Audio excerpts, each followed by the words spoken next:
Joan Higginbotham, wife of the councilman and candidate at large to be. We met in Washington, D.C. at the Congressional Black Caucus, and then he told me he was an elected official. I said I was not fond of politicians. Right. I'm from Chicago, and politicians have an interesting reputation, shall we say. And we dated for a couple of years long distance, and then got married 2.5 years after that. I remember Joni speaking to a group, and she said, "He has changed my impression of a public servant."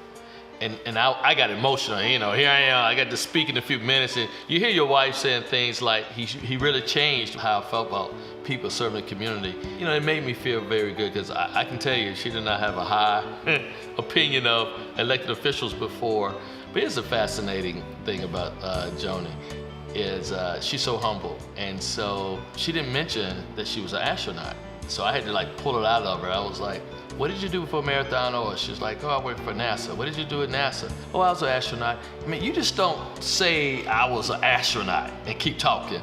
And then I'm like, wait a minute, this woman said she was an astronaut? You know, then 3 black females ever been into space. But she just downplayed it like it was a computer programmer or somebody. So, I mean, that to me was just a testament what type of person she is. Doesn't carry anything on her shoulder. She did have on her forehead, "Don't mess with me."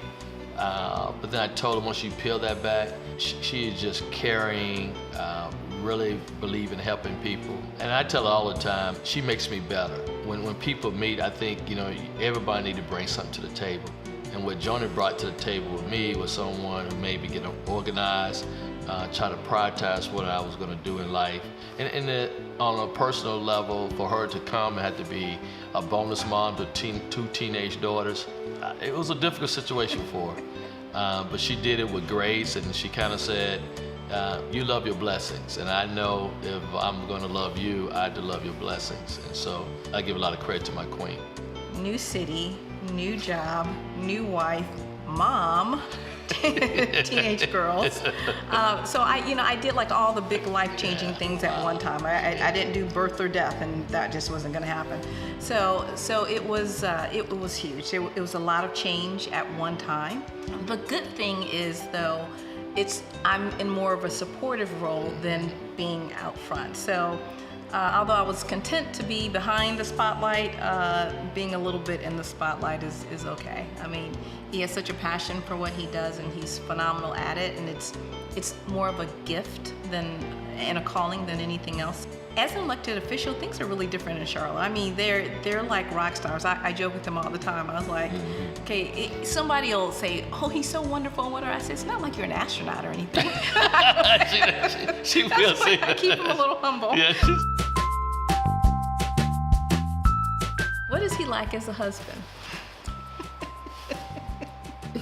What originally attracted me to him is that he's a good man. He's a good person, and he has a great heart. What he brings to the table for me is that he's a very spiritual man, and he makes sure his family stays in the spirit, and he can do that better than just about anybody I know.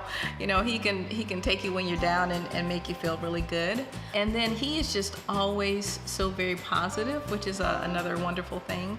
But the one time I will defer to him just about every time is when we're talking about leadership and when we're talking about business. I think he just has an innate ability to lead people, and whenever I'm struggling with something at work, he's the first person I come to and bounce it off of him.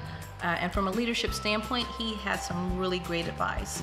So he's my rock when it comes to that. The reason why I call her the queen is because my respect to her and where I think she fits in my life. She's the top. And for the first time, I have a wife, my best friend, someone I admire, all rolled up into one person. I told her, I said, I'm gonna change your name to Angel. She said, "Oh no, I like Queen better." I'm James Smuggie Mitchell, and I approve this message.